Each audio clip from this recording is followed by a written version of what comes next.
ज्ञानप्रदीपाय नित्यं नमो नमः।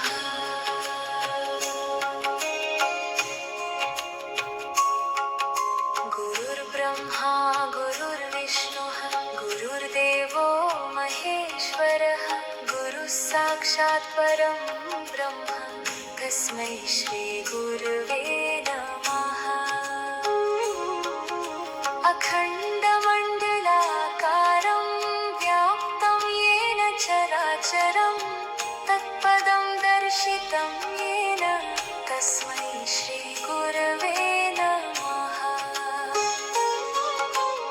अज्ञानतिमिरान्धस्य ज्ञानाञ्जनशलाकया चक्षुरुन्मीलितं येन तस्मै श्री गुरवे नमः।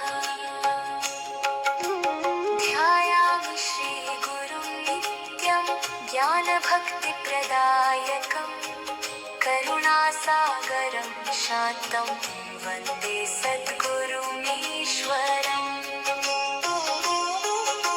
शिष्यहृद्गतसन्देहान् छित्त्वा ज्ञानप्रदायकं मोक्षमार्गप्रदातारं वन्दे सद्गुरुमव्ययम्।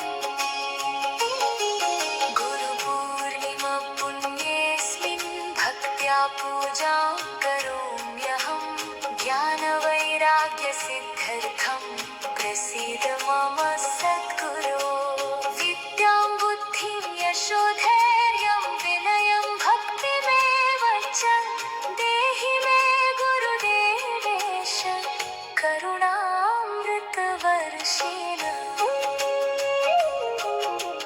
गुरुकृपा प्रसादेन सिद्धिर्भवति नित्यशः।